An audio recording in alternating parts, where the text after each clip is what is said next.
Untouchables or the Children of India's Ghetto by Babasaheb Ambedkar. Part 4. What Untouchables Have to Face. Chapter 12. Antagonism of the Administration. Section 2 of the Indian Penal Code reads as follows.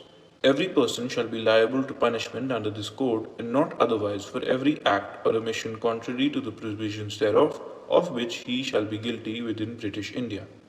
The law commissioners who prepared the draft penal code in their address to the Secretary of State thought it necessary to draw pointed attention to the words every person.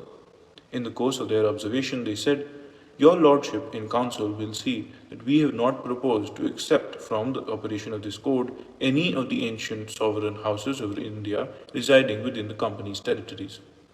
Whether any such exception ought to be made is a question which, without a more accurate knowledge that we possess of existing treaties, of the sense in which those treaties have been understood, of the history of negotiations, of the temper and of the power of particular families, and of the feeling of the body of the people towards those families, we could not venture to decide. We will only beg permission most respectfully to observe that every such exception is an evil.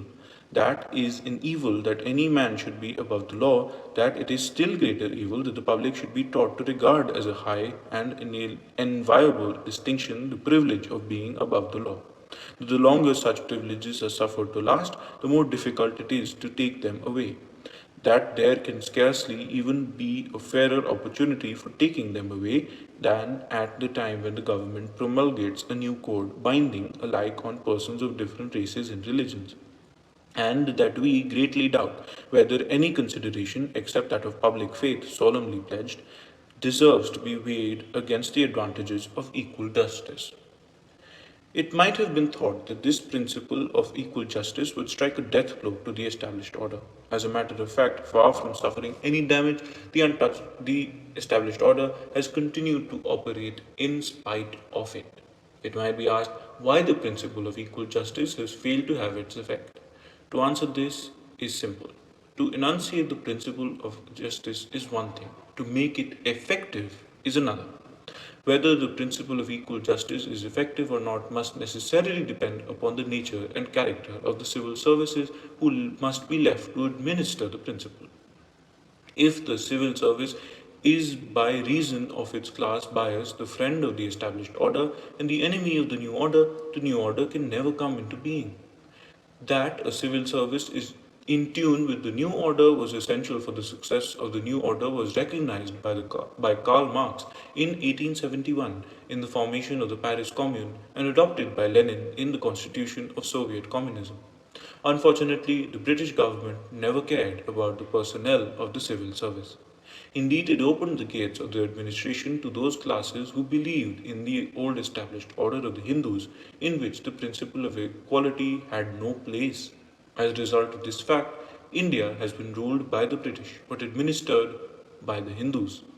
A few statistics of the composition of the civil service will fully demonstrate the fact.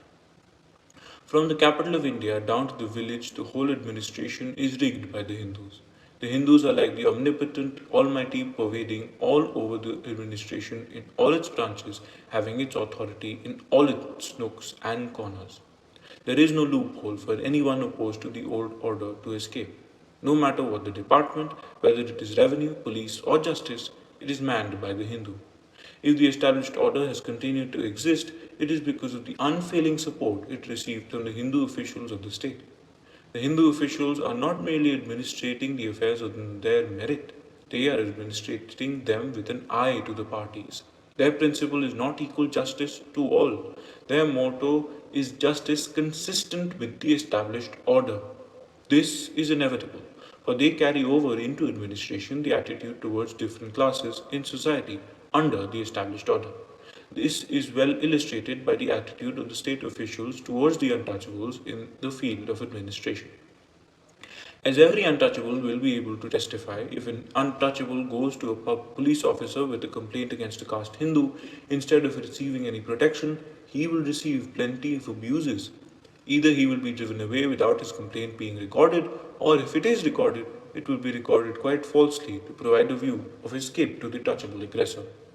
If he prosecutes his offenders before a magistrate, the fate of his proceedings could be foretold. The untouchable will never be able to get Hindus as witnesses because of the conspiracy of the villagers not to support the case of the untouchables, however just it may be. If he brings witnesses from the untouchable, the magistrate will not accept their testimony because he can easily say that they are interested and not independent witnesses. Or, if they are independent witnesses, the magistrate has an easy way of acquitting the accused by simply saying that the untouchable's compliment did not strike him as a truthful witness. He can do this fearlessly, knowing full well that the higher tribunal will not reverse his finding because of the well established rule which says that an appellate court should not disturb the finding of the trial magistrate based upon the testimony of witness whose demeanor he had no opportunity to observe. That such a discrimination is practiced has now been admitted even by congressmen. The annual report of the Tamil Nadu H-word Sevak Sangh for the year ending September 30th, 1937 says, the political consciousness of the Dalits having been roused by the riots in the remotest villages where it is only the policemen that reign, it is not always possible for the Dalit to do this, for the assertion of his rights means a clash between him and his caste men, in which it is always the latter that have the upper hand. The natural consequences of this scuffle is a complaint either to the police or the magistrate. The latter course is beyond the means of the Dalit, while the former resort is worse than useless. The complaints are in many cases not inquired into at all, while in others a verdict favourable to the castemen is entered.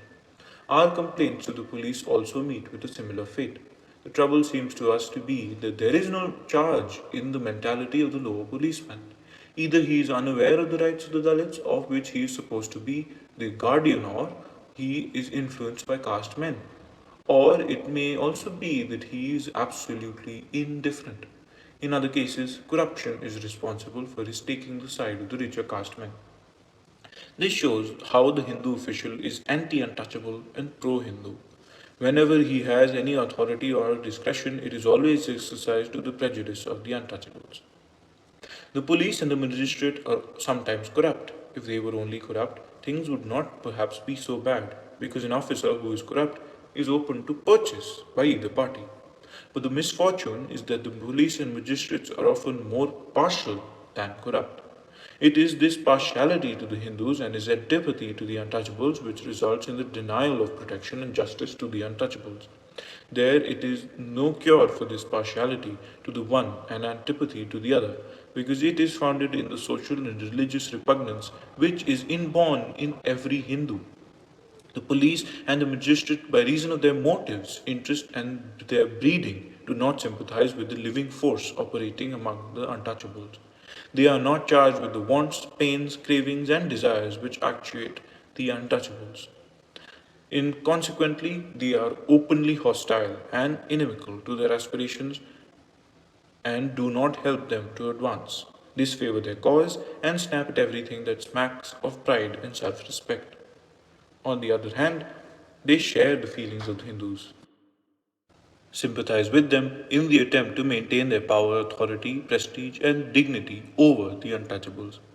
In any conflict between the two, they act as the agents of the Hindus in suppressing this revolt of the untouchables and participate quite openly and shamefacedly in the nefarious attempt of all Hindus to do everything possible, by all means, fair or foul, to teach the untouchables a lesson and hold them down in their own place. The worst of it is that all this injustice and persecution can be perpetrated within the limits of the law. A Hindu may well say that he will not employ an untouchable, that he will not sell him anything, that he will evict him from his land, that he will not allow him to take his cattle across his field without offending the law in the slightest degree. In doing so, he is only expressing his right.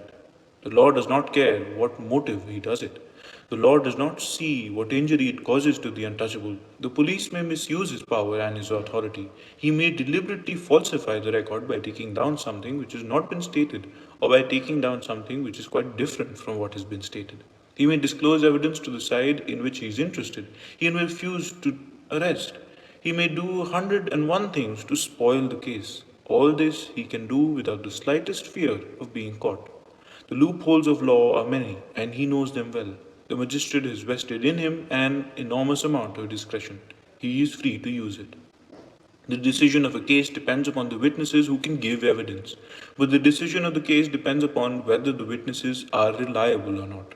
It is open to the magistrate to believe one side and disbelieve the other. He may be quite arbitrary in believing one side, but it is in his discretion, and no one can interfere with it. There are innumerable cases in which the discretion has been exercised by the magistrate to the prejudice of the untouchables. However truthful the witness of the untouchables, the magistrate takes a common line by saying, I disbelieve the witness, and nobody has questioned that discretion. What sentence to inflict is also a matter of discretion with the magistrate. There are sentences which are non appealable. An appeal is a way of getting a redress, but this way may be blocked by a magistrate by refusing to give an appealable sentence. If the Hindu society plays its part in maintaining the established order, so does the Hindu official in the state. The two have made the established order impregnable. The end.